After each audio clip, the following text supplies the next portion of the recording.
নমস্কাৰ বন্ধু বান্ধৱীসকল, আজি এটা নতুন ৰেচিপি লৈ আপোনালোকৰ ওচৰত আহিছোঁ। ইয়াতে আমি দিম আলু, পিঁয়াজ, আদা ৰচুন আৰু বিলাহী, সৰিয়হ আৰু এইটো আপোনাৰ মিছা মাছেৰে বনাম, ডাঙৰ মিছা মাছ। এতিয়া আমি বনাবলৈ প্ৰথমতে তেল দি দিলোঁ। তেলটো অলপ গৰম হ'বলৈ দিলোঁ। তাৰপাছত আলুকেইটা ফ্ৰাই কৰি লৈছোঁ। এতিয়া অলপ আলুকেইটা ফ্ৰাই কৰি ল'লে ভাল হয়। তাৰপাছত মাছকেইটাও অলপমান ফ্ৰাই কৰি ল'ম, যিহেতু এটা শিঙি মাছো আছে ইয়াতে, সেইকাৰণে গোটেইখিনি অলপমান আধা হোৱাকৈ ফ্ৰাই কৰি ল'লোঁ। চাই থাকিব এতিয়া ৰেচিপিটো আপোনালোকে।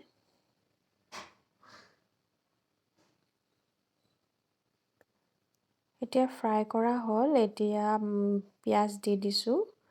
অলপমান পিঁয়াজখিনি ভাজি ল'ম। তাৰপাছত ভাজি অলপ ৰঙচুৱা হ'বলৈ দিম।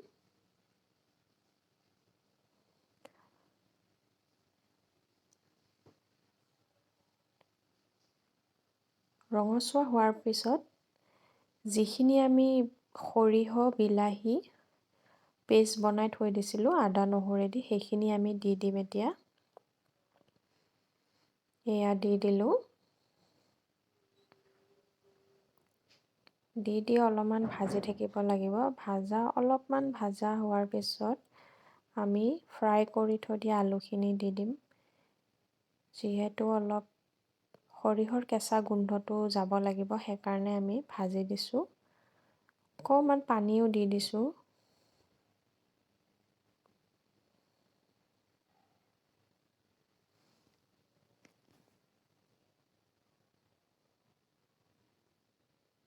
এতিয়া অলপমান নিমখো দি দিছোঁ ইয়াতে।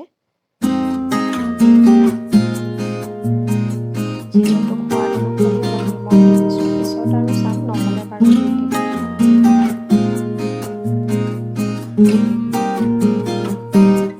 তাৰপাছত আমি ফ্ৰাই কৰি থৈ দিয়া আলুখিনি এতিয়া আমি দি দিম। এয়া দি দিছোঁ আলুখিনি ফ্ৰাই কৰি।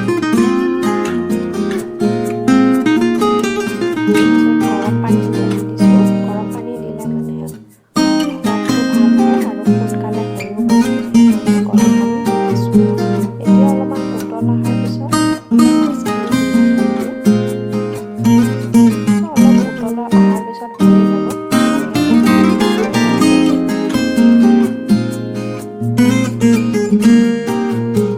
এইটো মাছটো খাই বৰ ভাল লাগে। আপোনালোকে ট্ৰাই কৰি চাবচোন ৰেচিপিটো। বহুত চিম্পুল ৰেচিপি হয়, ট্ৰাই কৰি চাব পাৰে। এতিয়া আমি ধনিয়া পাত কাটি দিম অলপ।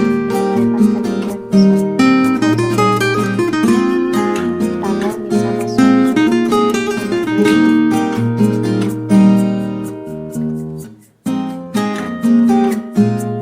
এতিয়া আমি বাতি এটাত এইখিনি ওলাই ল'ম। যিহেতু এইখিনি হৈ গ'ল, বাতি এটাত আমি ওলাই ল'ম। তাৰপাছত আমি খাম আৰু। দেখিছেনে কিমান ধুনীয়া কালাৰ হৈ উঠিছে এইটো? খাই কিন্তু বৰ ভাল লাগিলে।